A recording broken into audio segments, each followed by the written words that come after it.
Hello and welcome to my brew day video where I'm brewing a Belgian pale ale. This is the label that I'll be using for this beer. As you can see, this is actually a Dutch named beer. My thanks to my good friend Anton for assisting me in naming this. It actually works out to mean spicy woman. Quite apt for this beer. As usual, here is a quick look at the recipe. I will obviously be repeating this in the YouTube description.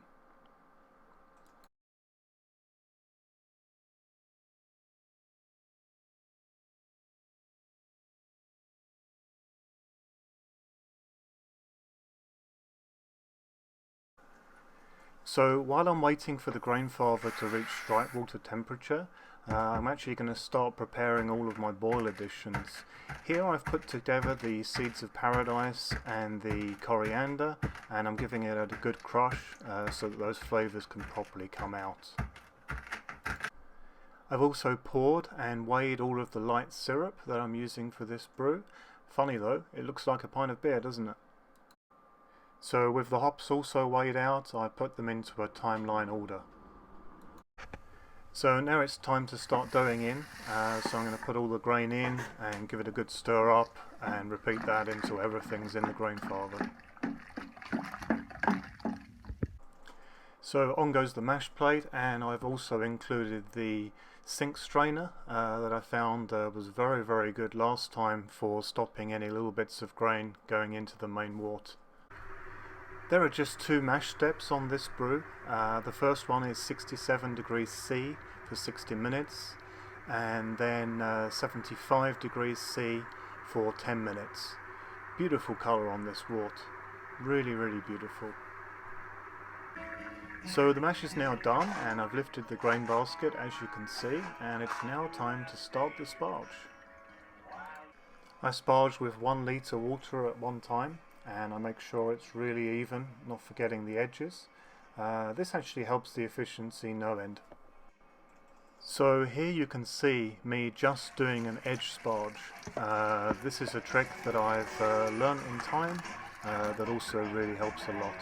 This recipe actually called for more than the 18 litres of sparge water that my heater will contain, so I'm using hot tap water to make that up. There is actually no issue in doing this at all. I have actually in the past used totally cold sparge water with no ill effects. The only difference is that of course this lowers the temperature of the wort and means that it takes longer to get up to boiling temperatures. Pushing the mash plate after the sparge will also remove more of the sparge water and get everything done faster. Even so, I still leave the grain basket on top just to let the last remnants of that water come out all the way until the very later stages coming up to the boil. I've now put the grain basket into a fermenting bucket, and I've put the bag over the top, and I'll turn that upside down shortly and just collect all the grain into it. And I've also put my brewing spoon and spray bottle with Saaz ready to catch that hop break when it emerges. So here's the end result with all the grain safely in a bag, nice and easy. So I'm using a very fine spray now to actually control the hop break. I don't want this to boil over. This is dangerously near the edge as it is, so I'm being very careful here. Once this is controlled, I'm then going to use my brewing spoon to put all of that protein back into the beer and clear the whole foam that you see on top. And then I start my timing for the start of the boil time. So I've skipped ahead a little bit here just to show you the end result, and it's very important to get rid of all of that foam on top. It's just protein, but it needs to be mixed in, and of course at this point I'm also going to scrape the bottom of the Grainfather as well. I don't want anything burning and sticking to the bottom, that's very bad. So I've now started the timer on the 90-minute boil required for this brew, and I'm going to add the first hop addition. A couple of different hops in here, and I'm going to use a hop spider, of course. Very important when you use these things that you give them a really good stir. This will ensure that you actually get all of the benefits of the oil that we need from these hops.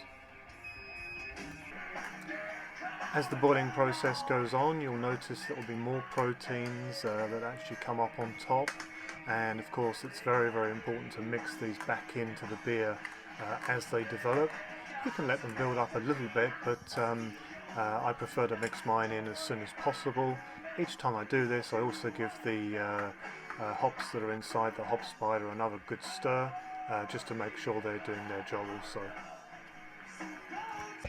Apologies for the steamy footage here, it was getting rather hot.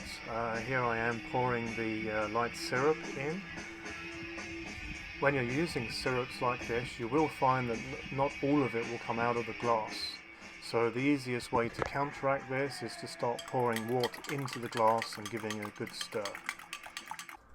So now I've put together all of the bits and bobs that are going into the 5-minute edition, and I'm putting those also in the hop spider because by God they will totally clog our pump and we definitely can't have that. So for the last 5 minutes of the boil, I'm actually going to be stirring these the whole time. The actual smell that came from this while I was doing this last 5-minute stir was amazing. It really puts me in the mood for this beer, having all of these fine smells hit my nose while I'm brewing it. So I've now run the boiling hot water through the counterflow chiller for a minute or so just to pre-sanitize it, and I've now switched on the cold water, and it's time to start watching this through a meter to see whether the water's come down to the temperature I need so that I can actually start putting it into my fermenter.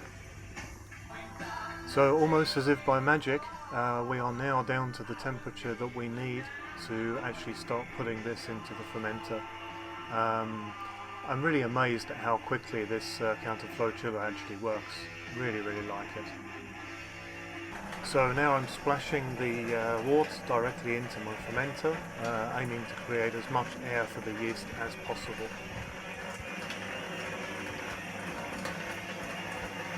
So I've added about half of my wort and I've now added some yeast. I'm actually using Mangrove Jack's M47.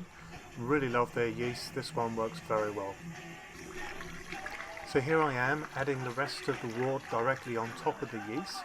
As you can see, I'm aiming directly at the yeast. I can be safe in the knowledge that the wort is below 25 degrees, so this is perfectly safe. I have actually found that by using this method, I usually get a fermentation within a very, very quick time. With this particular beer, fermentation started within 4 hours. I'm happy to say that this was a very, very successful brew day. Despite the fact that the Grainfather app calculator seems to be rather off at the moment in terms of working out sparge and strike water volumes, I still actually hit my intended gravity despite the fact that I ended up with between 2 and 3 litres more wort. So yeah, I'm very happy with that. So here is my fermentation vessel, complete with temperature controller, brew belt, and also this one actually has a very, very nice oversized airlock that I find is very, very good. I don't need to use a blow-off valve with this one. Very, very useful. So now I've got 2 brews in my brewing area fermenting, which is a nice sight. The other one is the ESB that you may remember from the previous video. So here's a picture of my current bottle stock. Stay tuned for more. I am actually developing a bigger area to store my beer also. So I hope you enjoyed this video. Please like and subscribe. I do these videos very regularly, and I'll be interested to hear any comments that anyone has, even if it's criticism or suggestions for future videos.